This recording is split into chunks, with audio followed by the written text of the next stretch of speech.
Jadi sebagai informasi, kalau kita hamil di Jepang itu kita akan mendapatkan subsidi dari pemerintah. Aku dapat subsidi melahirkan itu sebesar 420.000 yen. Ibu-ibu hamil pasti akan pakai yang kayak begini, benda kayak gini. Minasan, Indri des. Apa kabar semuanya? Semoga kalian baik-baik aja. Kembali lagi bersama aku Indri. Di channel ini aku sering cerita dan sharing tentang tinggal di Jepang, daily vlog, tips, dan lain-lain. Oke, di video kali ini aku bakal cerita tentang pengalamanku dan juga yang dilakukan oleh orang-orang di Jepang ketika mereka pertama kali hamil. Oke, jadi tanpa berlama-lama kita langsung aja ke videonya. Oke, bagi kalian yang tinggal di Jepang terus kalian hamil dan ini adalah kehamilan pertama kalian pasti akan sangat bingung harus ngelakuin apa. Nah, di sini aku akan jelasin step by step apa-apa aja yang harus kalian lakukan dan apa-apa aja yang harus kalian persiapkan. Oke, yang pertama, kita sebagai perempuan pasti udah tahu atau ya bisa meraba-raba lah jadwal-jadwal menstruasi atau datang bulan kita. Biasanya siklusnya itu nggak terlalu jauh. Jadi kalau kalian merasa kalian udah telat datang bulan, entah itu 3-4 minggu, kalian bisa melakukan cek kehamilan secara mandiri.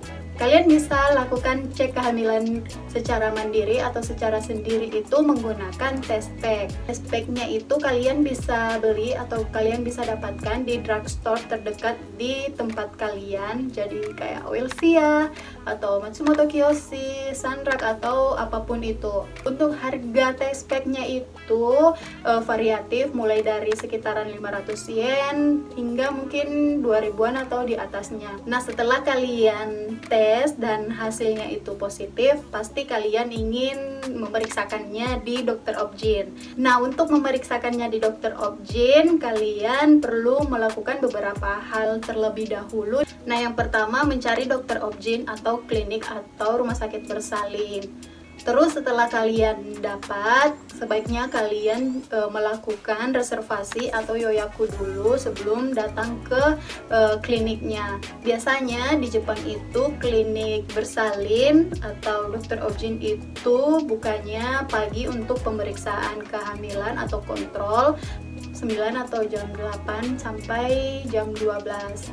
Yoyakunya biasanya bisa lewat telepon. Kalau kalian cari di websitenya atau cari di Google, itu biasanya dilampirkan nomor telepon untuk kita bisa reservasi by phone. Nah, setelah kalian reservasi, terus kalian udah dapat jadwal, dapat jam dan harinya, nah barulah kalian datang sesuai dengan jadwal reservasi kalian. Nah, pas kalian datang di dokter Obgyn, jangan lupa untuk membawa beberapa dokumen pribadi kalian. Yang pertama yaitu Zaryukado, yang kedua itu adalah Hoken atau asuransi kesehatan. Apakah perlu membawa paspor bagi kita yang orang asing? Sebenarnya waktu itu aku nggak dimintai paspor, tapi kalau kalian merasa perlu ya bawa aja sih. Tapi sebenarnya kalau kalian itu udah punya Zaryukado, itu yang nggak dibutuhkan lagi pasportnya. Setibanya di klinik, kalian akan melakukan pendaftaran sama dengan di Indonesia, memasukkan data-data, terus riwayat diri kalian, riwayat penyakit. Terus apakah boleh datang sendiri? Boleh. Mau datang dengan pasangan juga boleh. Kalau kalian belum terlalu mahir dalam bahasa Jepang, sebaiknya kalian datang dengan orang yang bisa membantu kalian untuk memudahkan kalian dalam berkomunikasi. Karena pada saat kedatangan pertama itu banyak hal yang mesti kita diskusiin sama pihak klinik ataupun sama dokter Obgyn-nya langsung. Biasanya untuk datang pertama kali itu kita tidak perlu tes urin dan tensi atau cek tekanan darah, karena akan dilakukan pemeriksaan secara langsung sama dokternya, yaitu akan dilakukan USG transvagina. Nah, di USG itu supaya dokter bisa ngecek kehamilan kalian, terus ngecek juga usia kehamilan kalian. Nah, setelah dilakukan pemeriksaan dan kalian itu memang ternyata hamil, itu biasanya dokter akan melakukan dua hal. Yang pertama, kalau kehamilan kalian itu masih di bawah 7 minggu, itu biasanya kalian akan disuruh datang lagi untuk melakukan pemeriksaan setelah 2 minggu. Yang kedua, kalau kehamilan kalian itu udah di atas 7 minggu, itu kalian akan diarahkan untuk melakukan pelaporan di Syakso atau di City Hall. Di City Hall itu sebenarnya kita tidak hanya sekedar melakukan pelaporan, tapi kita akan diberikan beberapa item yang akan kita pergunakan selama kehamilan. Pertama, sama orang Syakso itu kita pasti akan dikasihkan Bosteco. Bosteco ini adalah buku kesehatan ibu dan anak yang akan kita pakai selama masa kehamilan hingga anak kita berusia 6 tahun. Jadi Bosteco ini sangat penting untuk kita jaga. Kalau kalian bisa lihat, ini Bostecoku, pinggirannya aku selotip supaya dia awet nggak sobek-sobek. Bosteco ini ada dalam dua bahasa Jepang dan bahasa Inggris. Oke, selanjutnya di Syakso juga kita akan mendapatkan asuransi kesehatan.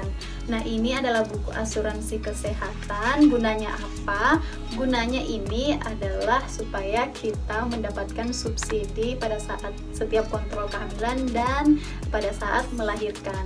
Kalau kita hamil di Jepang itu kita akan mendapatkan subsidi dari pemerintah. Jadi kayak berupa potongan harga kalau kita kontrol, dan pada saat kita melahirkan juga seperti itu. Nah, untuk potongan harganya itu udah ada di dalam sini. Jadi ini kayak kupon-kupon, ini nanti disobek. Nah, ini kenapa aku masih banyak kertasnya, karena waktu aku hamil Ryan itu hokenku atau asuransiku itu terlambat keluar karena visaku belum visa tinggal, jadi aku belum bisa ngurus hokeng atau asuransi kesehatan. Jadi selama Ryan hamil itu aku selalu bayar full, dan lumayan banget ga? Bayangin aja kalau kalian tuh setiap kontrol itu bayarnya itu sekitar 6.500. Itu kalau kontrol biasa aja, kalau tidak ada kayak ambil darah. Nah, kalau kalian pakai ini itu kalian cuma bayar sekitar 1.500. Jadi beda banget kan? Tapi alhamdulillah sebelum Ryan lahir, hokengku udah keluar dan aku bisa dapat subsidi melahirkan. Subsidi melahirkannya itu beda-beda di setiap daerah. Untuk di tempatku aku dapat subsidi melahirkan itu sebesar 420.000 yen. Nah, syarat untuk kita bisa dapatkan asuransi kesehatan ini di Syakso, kalian cukup membawa Zaryukado kalian, terus hokeng atau asuransi kesehatan, dan juga surat pengantar yang diberikan oleh klinik atau dokter kencing kalian. Nah, selanjutnya kita juga bakal dapat maternity mark seperti ini. Jadi kalau di Jepang itu ibu-ibu hamil pasti akan pakai yang kayak begini, benda kayak gini. Umumnya sih orang pakai yang gantungan gini, mereka gantungin di tas mereka. Nah, kalau ini adalah stiker, bisa ditempel di mobil. Nah, sebenarnya apa sih manfaat maternity mark ini? Jadi maternity mark ini gunanya biar kita bisa dapat priority seat kalau di public space atau di public transportation. Jadi kayak di kereta, di bus itu kalian bisa dapat priority seat. Nah, kalau kalian lihat ini desainnya lucu banget. Jadi kayak gambar hati gini, terus ada kayak gambar ibunya yang lagi hamil, ini ibarat bayinya, terus ada tulisannya onakani akacan ga imas, atau kalau secara bahasa di dalam perut ada bayi yang artinya orang hamil. Lucu banget.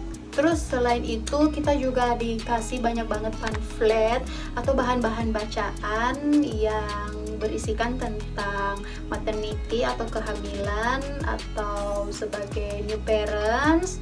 Kalau kalian mahir membaca kanji, itu sangat worth it banget untuk dibaca. Aku pun yang tidak mahir baca kanji itu ya lumayan bisa ada yang ditangkep karena nggak semuanya tulisan tapi diilustrasikan, jadi kita mudah mengerti. Selain pamflet, kita juga dapat banyak sampel produk itu, mulai dari sabun bayi, vitamin, terus apa ya, makanan instan, popok, sampai kopi untuk ibunya dan bapaknya itu kita dapat.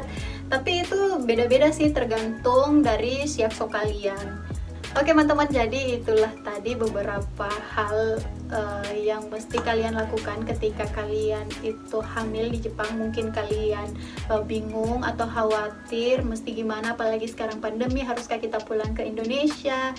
Itu semoga penjelasanku sedikit menggambarkan bagaimana proses-prosesnya dan apa aja yang mesti kalian persiapkan. Kalian gak perlu khawatir, gak perlu takut, karena udah banyak banget ibu-ibu Indonesia yang melahirkan atau hamil di Jepang. Kalian bisa DM aku atau tinggalkan kolom komen di bawah kalau kalian butuh bantuanku. Aku akan jelaskan ke kalian atau aku akan bantu sebisaku. Oke, di video selanjutnya mungkin aku akan jelasin tentang bagaimana pengalaman aku mencari dokter Objin atau klinik rumah sakit waktu kehamilan Raya. Oke, jadi sampai sini dulu video untuk kali ini. Semoga membantu, semoga bermanfaat. Kita ketemu lagi di video selanjutnya. Bye bye, mata nih.